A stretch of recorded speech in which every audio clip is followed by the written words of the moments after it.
Hello दोस्तों, कैसे हैं आप लोग। स्वागत है आपका साइमा एजुटेक चैनल में। तो ईएसपी के द्वारा एक और नोटिफिकेशन जारी हो गया है, जिसकी रूल बुक आ गई है। समूह 1 उप समूह 3 के पदों पर भर्ती परीक्षा, ये संयुक्त भर्ती परीक्षा रहेगी। इसमें बैकलॉग भर्ती, संविदा भर्ती और नॉन भर्ती जो है वो सारी इसी में इंक्लूड रहेगी। जैसे कि अगर हम आवेदन पत्र भरने की बात करें, यानी एप्लीकेशन फॉर्म कब से भरे जाएंगे, तो एप्लीकेशन फॉर्म यहाँ पे 25 फरवरी 2025 से भरने शुरू हो गए हैं, जो कि आपके भरे जाएंगे 11 मार्च तक।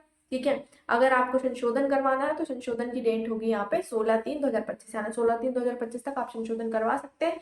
अगर हम परीक्षा के दिनांक की बात करें तो यहाँ पे संभावित तिथि दी गई है, यानी कि 15/5/2025 से प्रारंभ हो सकते हैं। सीधी भर्ती संविदा पदों पर भर्ती हेतु अगर हम परीक्षा शुल्क की बात करें तो अनरिजर्व कैटेगरी के लिए 500 यानी 500 रुपए, और ओबीसी SC ST और EWS वालों के लिए 250 रखी गई है। लेकिन ये केवल MP के यानी मध्य प्रदेश के मूल निवासियों के लिए रखी गई है। ठीक है। सीधी भर्ती यहाँ पे कोई शुल्क नहीं होगा, यानी जो सीधी भर्ती वाले हैं उनके लिए कोई शुल्क नहीं होगा। समूह परीक्षा की जो पाली होंगी वो 2 ही पालियों में होगा, यानी कि वही सुबह में और दोपहर में। ठीक है। अगर हम इसमें पेपर की बात करें, यानी कि एग्जाम पैटर्न की बात करें, तो यहाँ पे आपका जो पेपर होगा वो ऑनलाइन होगा, यानी कि कंप्यूटर बेस्ड एग्जाम होगा। इसमें आपका एक ही प्रश्न पत्र होगा जो 200 नंबर का आएगा।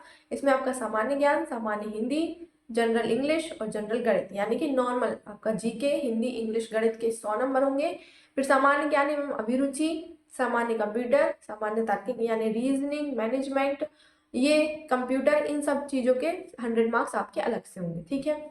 ये आपकी हो गई। अब यहाँ पे अगर हम शैक्षणिक योग्यता की बात करें तो यहाँ पे अलग अलग विभाग, मतलब विभाग के अलग अलग पोस्ट के लिए अलग अलग यहाँ पे योग्यता, शैक्षणिक योग्यता दी गई है। जैसे कि अगर हम बात करें कि सबसे पहले तो हम पोस्ट देख लेते हैं कि कितनी पोस्ट है, उसके बाद हम बताएंगे। ये देखिए, विभागवार रिक्त पदों की भर्ती, यानी सीधी भर्ती यहाँ पे 139 दी गई है, यानी कुल 139 है, जिसमें से अनरिजर्व की 42 है, EWS की 4 है, OBC की 15 है, SC ST की 34 44 है। सीधी भर्ती के लिए, संविदा भर्ती के लिए ये आपको दी गई। यहाँ पे टोटल पोस्ट 157 दी गई है। ठीक है। अगर हम यहाँ पे बात करें विभाग की, तो इस तरीके से यहाँ पे आपके विभाग भी दिए गए हैं, और श्रेणीवार क्रम में यह भी दिए गए कि कार्यपालन है या अकार्यपालन है। ठीक है।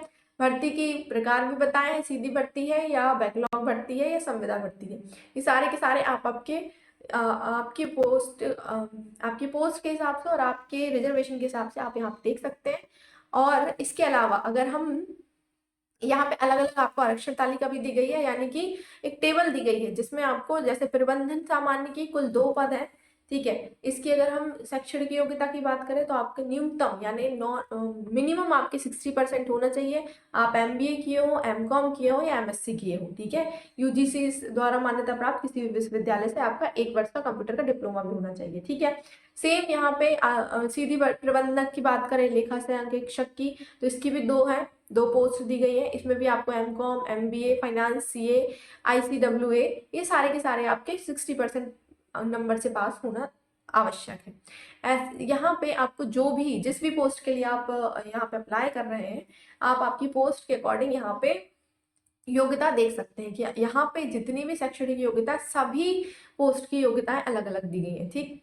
यहाँ पे वेतनमान वगैरह भी दी गया है। शैक्षणिक योग्यता जैसे आपका यहाँ पे प्रबंधक गुणवत्ता नियंत्रक के कुल 3 पद है जो कार्यपालिक विभाग से है, जिसमें आपको न्यूनतम 60% अंकों में MBA होना चाहिए या मार्केटिंग में हो, MSc होना चाहिए कृषि के साथ यानी एग्रीकल्चर के साथ, और आपका 1 वर्ष का कंप्यूटर का डिप्लोमा जरूरी है। इसमें ज्यादातर जितने भी आपकी पोस्ट दी गई है उसमें आपका 1 वर्ष का कंप्यूटर डिप्लोमा तो अनिवार्य ही माना गया है, और उसके साथ में और भी जो योग्यताएं हैं वो आपको दी गई है। ठीक है।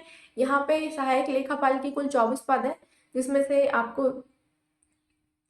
अन्य ये आपके ये 87% और 13% जो OBC का आरक्षण हुआ था उसके अकॉर्डिंग दिए गए हैं।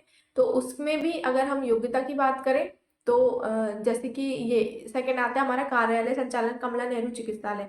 इसमें अगर पोस्ट की बात करें तो इसमें कंप्यूटर प्रोग्रामर की एक ही पोस्ट है। इसमें आपका BE या BTech होना चाहिए, प्रोग्रामिंग का अनुभव होना चाहिए। सेम जितने भी पोस्ट आपकी दी गई है सारी की सारी योग्यताएं सेम रहती है। ठीक।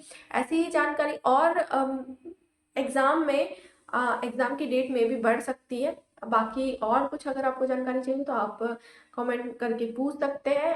अभी तो रूल बुक में सिर्फ इतना ही बताया गया है कि आपके जो एग्ज़ाम होगा वो 15/5/2025 से शुरू हो सकते हैं, और आपके जो एग्ज़ाम फॉर्म भरे जाने हैं वो आपके एग्ज़ाम फॉर्म भरे जाएंगे 25 फरवरी से 11 मार्च तक। और अगर आपको कुछ संशोधन करवाना है तो आप उसमें संशोधन करवा सकते हैं 16 मार्च तक। आपकी जो फीस होगी वो आपकी जन रिजर्व की 500 और रिजर्व की 250 रखी गई है। ठीक है।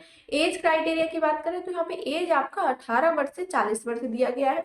ठीक है, यानी 18 वर्ष आपका होना चाहिए मिनिमम, और मैक्सिमम आपका 40 वर्ष रखा गया है। कुछ आरक्षण के लिए 5 वर्ष आपको एक्स्ट्रा दिए जाएंगे।